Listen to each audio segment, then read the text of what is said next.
మొంతా తుఫాను కారణంగా కురిసిన వర్షాల వలన అనకాపల్లి పట్టణంలోని జిల్లా ఆర్టీసీ కాంప్లెక్స్ మొత్తం నీట మునిగిన ఘటన తీవ్రంగా ఆందోళన కలిగిస్తుంది.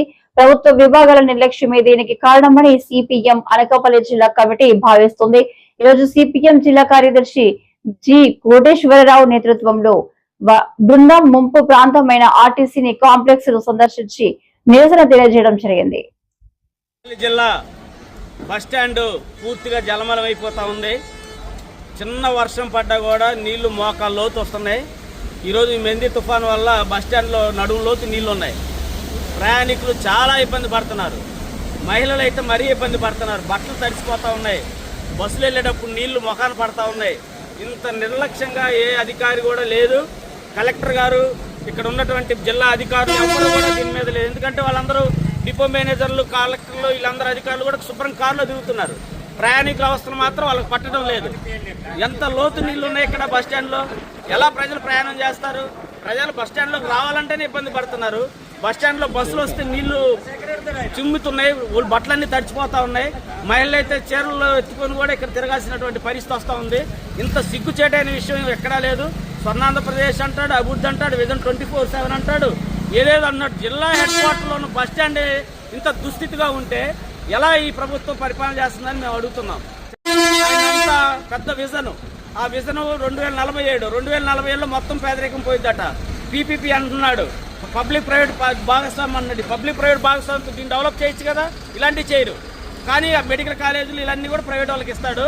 ఆదాయాలు వచ్చేవన్నీ కూడా ఈరోజు ప్రజలు ఇలా నట్టేట ముంచేటువంటి పరిస్థితి చేస్తూ ఉన్నాడు. చంద్రబాబు నాయుడు గారి యొక్క ప్రైవేటు వ్యక్తులకి లాభాలు చేకూర్చడం తప్ప ప్రజల సౌకర్యం కానీ, ప్రజల బాధలు కానీ, ప్రజల కష్టాలు కానీ పట్టలేదు.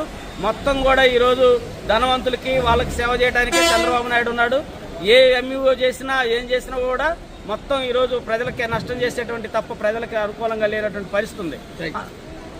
ఈరోజు అనకాపల్లి జిల్లా ఏర్పడి ఇప్పటికి 4 ఏళ్ళు పూర్తి అయిపోయింది. మరి 4 ఏళ్ళ నుంచి జిల్లా కేంద్రం అంటే ఎలా ఉండాలంటే మురికి కోపంగా ఉండాలని చెప్పడానికి అనకాపల్లి నిదర్శనం. ఈరోజు అంత జిల్లా కేంద్రంలో అధికార యంత్రాంగం, కలెక్టర్లు ఉన్నారు, పెద్ద పెద్ద అధికారులు ఉన్నారు. అలాగే ఇక్కడ ఆర్టీసీకి సంబంధించి కూడా పెద్ద పెద్ద అధికారులు ఇక్కడికి వస్తున్నారు.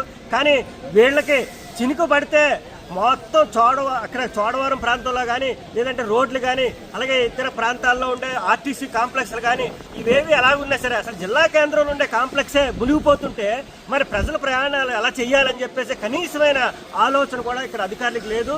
ఆర్టీసీ అధికారులు కూడా ఈ నీరు తరలించడం కూడా పెద్ద సమస్య కూడా కాదు. ఇక్కడే పక్కనే కాలువలు ఉన్నాయి. ఈ కాలువల్లో పుడుకులు తీస్తే ఈ నీరంతా పోద్దనే సరే కనీసంగా ఆ విచక్షణ కూడా ప్రదర్శించకుండా ఈరోజు ప్రయాణికులను తీవ్రమైన ఇబ్బంది పాలు చేస్తున్నారు. జిల్లా కేంద్రం అంటే సిగ్గుపడాల్సిన పరిస్థితి అనేది అనకాపల్లికి తీసుకొని వచ్చారు. దీని వెంటనే రూపుమాపాలి. ఆర్టీసీ కాంప్లెక్స్ కానీ జలమయం అవుతున్న ఈ కాంప్లెక్స్లో ప్రజలందరూ కూడా ప్రయాణాలు సుఖంగా చేసేటట్టుగా చర్యలు తీసుకోవాలని చెప్పి డిమాండ్ చేస్తున్నాం.